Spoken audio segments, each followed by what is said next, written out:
अफीम की खेती? अफीम की खेती है। या वो तो पता नहीं कितने पैसे कमा रहे हैं। आपका मैंने घर देखा, हमारे से ही हालात है। हाँ, तो कोई बेईमानी करेगा तो पैसा कमाएगा, भाई ईमानदारी से चलेगा तो कोई पैसा नहीं। लोग तब एनडीपीएस का मुकदमा दर्ज करते हैं हमारे खिलाफ। नहीं होगी तोते भी। बंदा नहीं हो गए।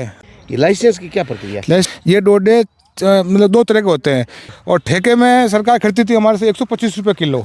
ए कठी घी घना, कठी मुठी चना है, भले बाजरी गवार मोटन, भले राइडो पाओ, जीरो पाओ, और भले अफीम की खेती करो। किसान रे ऊपर तो डंडो कानून रो चलतो ही रहे, और किसान कोई करोड़पति नहीं है। अपने बाट बेर में जो हमारे जरा गरीब है ना, बेड़ा बेड़े किसानों की हालत एड़ी है, झूपड़ी है, गोना है, बकरिया है, खाद हागई जो को किसान रो है, बेड़ी बेड़ी हालत है। कोई मेल माड़िया नहीं है, खावड़िया रुलगिया भले, लेकिन ए जगह खेती करे और ये तो हालात बेड़ी बेड़ी है, भले की नहीं करे। राम राम सा। राम राम सर, राम राम। आप कहीं ना हो आप रो?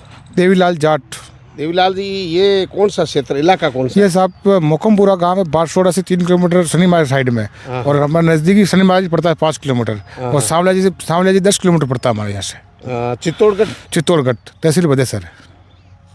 ये फसल पीछे खड़ी है, सब जानते हैं, फोटो दिखाई दे रही है। ये लाइसेंस की क्या प्रक्रिया है? लाइसेंस की प्रक्रिया साहब, इसमें 2 तरह के लाइसेंस होते हैं। एक तो सीपीएस और एक चिरे वाला। चिरे वाले में चिरे लगती है और सीपीएस में चिर नहीं लगती है। चिरे वाले 10 आरी का होता है, 1000 स्क्वायर मीटर का, और बिना चिर वाले सीपीएस पद्धति का होते हैं 5 आरी का, 500 स्क्वायर मीटर का। जी जी। और उसमें चिरे लगते हैं, और लगभग ये 4 महीनों में तैयार होती है फसल। नवरात्रि से लेकर दीपावली के आसपास तक होते हैं इसमें। अभी तक ये लगभग पक के तैयार हो चुकी है। हमारे सीपीएस पद्धति का लाइसेंस है, हमारे को सरकार ने 5 साल का दिया था। जी जी। उसमें 3 साल हो गए। उसमें फिर भी इस साल बदलाव किया था नीति में, उस नीति के अंतर्गत हम नहीं आए थे, इसलिए सीपीएस की पद्धति में आए हैं। बाकी पहले तो बदलाव आते, 90 किलो से ऊपर हमारी होती तो हमारे को भी दूध चीर वाला लाइसेंस मिलता था। ये डोडे मतलब 2 तरह के होते हैं। इसमें सीपीएस वाले को 6 इंच का डंटल ऊपर से छेद कर पोस्ट निकाल कर सरकार को जमा कराना होता है। सरकार हमें 200 रुपये किलो को प्रति किलो के हिसाब से देती है। इसमें आप चीरा लगा के दूध नहीं निकाल सकते? इसमें सीपीएस वाले में चीरा नहीं लगा सकते हैं। और वो जो दूध वाली जो चीर वाली पद्धति है, उसमें से वो डोडे को नष्ट करना पड़ता है, हमारे को जलाना पड़ता है। डोडे को क्या करते हो आप? जलाना पड़ता है उसको। आपने ये लैक्टिक एसिड निकाल लिया, दूध निकाल के वापस उसको निकालने के बाद में दूध और पोस्ट निकाल के उसको जो छिलका बचता है डोडा, उसको जलाना पड़ता है हमारे को। उसको जलाते हैं। पहले समय में पहले साहब साल पहले क्या स्थिति? लगभग 10-12 सन 2010-12 में सरकार ठेका लेती थी। ठेका होता था उसमें, और ठेके में सरकार खरीदती थी हमारे से 125 रुपये किलो उस समय। और उस समय हमारे को 125 रुपये सरकार देती थी। वो दूध निकाला हुआ डोडा था, दूध निकाला हुआ डोडा।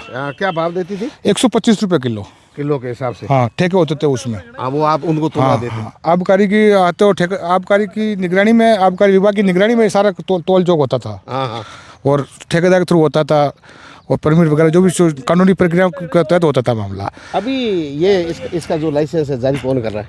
ये सब नारकोटिक्स विभाग चित्तौड़। और डोडो वाला तो अब मामला है नहीं? डोडो वाला अपने तो है ही नहीं है। ये तो आप सीधा जमा करा देंगे? सीधा जमा कराएंगे नारकोटिक्स। 200 रुपये किलो के हिसाब से? 200 रुपये किलो के हिसाब से। ये पकड़ने के बाद? ये पकड़ने के बाद में। अब ये जो आपको लाइसेंस दिया है, ये कितना है इसका? ये 500 स्क्वायर मीटर का 5 आरी का। 5 आरी कहलाती है? 5 आरी का ये आपको दिया। 4 महीने बाद में फसल ये पकती है। हाँ, कितना मुनाफा होता है आपको? मुनाफा तो क्या साहब, इसमें तो दवाई भी लगती है और मेहनत भी लगती है। देख लो साहब, मजदूर लगा के ये कहे या मुनाफा तो कुछ ज़्यादा ही नहीं है। 200 रुपये किलो से 45 किलो सरकार डोडा मांगती है, तो 50-55 किलो हो जाता है। 50 किलो तो मान लो आप, तो 10,000 के डोडे हो जाएंगे, और 10,000 25,000 40,000 के पोस्ट हो जाएंगे। और बाकी तो ज़्यादा मुनाफा नहीं है, पर कुछ ठीक ठाक मुनाफा है इसमें। ये सामान्य दूसरी खेती के जैसा ही है? दूसरी खेती थोड़ा मुनाफा ज़्यादा मिलता है, थोड़ा। लोग कहते हैं पता नहीं ये जो कर रहे हैं क्या खेती जो इसको कहते हैं अफीम की खेती? अफीम की खेती है। या वो तो पता नहीं कितने पैसे कमा रहे हैं। आपका मैंने घर देखा, हमारे से ही हालात है। हाँ, तब सब गरीबी साहब, सामने ये तो किसान लग रहे हो आप। तो कोई बेईमानी करेगा तो पैसा कमाएगा, भाई ईमानदारी से चलेगा तो कोई पैसा नहीं। भले ही आप अफीम की खेती हाँ, भले अफीम ईमानदारी वही है, वो ईमानदारी के तो वही किसान जैसे ही है। आपके खेत तो ज्यादा होगा, लेकिन लाइसेंस की प्रक्रिया? हाँ, खेत तो साहब हमारे 10-12 बीघा जमीन है, पर हमारे को 500 स्क्वायर मीटर का ही लाइसेंस है। ये देते हैं। अब कितना मुश्किल काम हो गया, जोखिम बहुत बड़ी मुश्किल साहब। बीमारियाँ सब, जंगली पशुओं का रोज वगैरह, ये सूर, जंगली सूर आ गए, तोते वगैरह, चोरों का डर रहता है। तोते वाली क्या स्थिति? तोते सब खाते हैं उनको, इसलिए जाल लगा रखा है। हाँ, और रात को फिर ये नहीं हो गए तोते भी, बंदा नहीं हो गए तोते। वहाँ साहब एक आदमी परमानेंट इसको लगा रखा है मैंने, हाँ, तोतों को भगाने के लिए। तोतों को भगाने के लिए। अच्छा। छोटा सा छेद के अंदर घुस जाएंगे वो। हाँ हाँ। क्या इसको कैसे उगाते हैं? ये मिट्टी कौन सी कहलाती है? साहब ये तो काली मिट्टी है। हाँ। और आपके पानी खुद का है साहब, ट्यूबवेल है। खेत में पहले सगे जुताई करते हैं, गहरी जुताई करते हैं, गोबर का खाद डालते हैं, डीएपी, यूरिया, छोटा मोटा जो भी, फिर दवाई चलाते हैं। दवाई चलाने की अच्छी होती है, बाकी होती ही नहीं है। ये भी बड़ी मेहनत का बड़ी मेहनत का काम है सब। लगभग पकी हुई मानी गई, ये लगभग तैयार है। हाँ। अब 15 दिन और लगेगा लगभग, मान लो सूखने में। ये आप खेती करते हो, बीच में कौन सा डिपार्टमेंट आपकी निगरानी करता है कि भाई आप सही काम कर रहे हैं? नारकोटिक्स आके देखता बीच में? आता है, चेक करते हैं, कभी कभी आते कोई हैं। किसान नब्ती या नारकोटिक्स वाले आके करते हैं। हाँ। और वहाँ से लाइसेंस जारी नारकोटिक्स वाले करते हैं, और बीच बीच में 2-4 बार चेक करने भी आते हैं। हाँ। तो हमारे शर्तों के अनुकूल चलना पड़ता है। थोड़ा भी विपरीत होते हैं तब NDPS का मुकदमा दर्ज करते हैं हमारे खिलाफ। आप किसान हैं, आपको लाइसेंस दिया है, हाँ। लेकिन नियमों में हेराफेरी नहीं कर सकते। नियम हेराफेरी नहीं कर सकते, जो नियम बनाए उसके अंदर चलना पड़ेगा। एक बार अपना नाम बताइए वापस। देवीलाल जाट, मोखमपुरा तहसील बदेसर, जिला चित्तौड़गढ़ के अंदर। तो भाई राम राम साहब, लारे फोटो बीजा दिखे पड़े भाई, मैं नो तो लो नहीं हो, लेकिन हमें मामलो थे देख लो हमें भाई। मैं तो बाढ़ में चित्तौड़ आए रहा, और किसान री धरातल रिपोर्ट बताई है।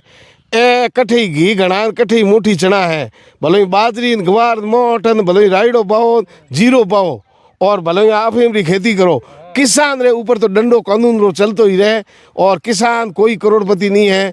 अपने बाढ़ बेर में जो हमारे जड़ा गरीब है ना, बेड़ा बेड़े किसानों की हालत एड़ी है, झूपड़ी है, गोना है, बकरिया है, खाद हागई जो को किसान रो है, बेड़ी बेड़ी हालत है। कोई मेल माड़िया नहीं है, खावनिया रुल गया भले, लेकिन ए जगह खेती करे, और ये तो हालात बेड़ी बेड़ी है, भले की नहीं करे।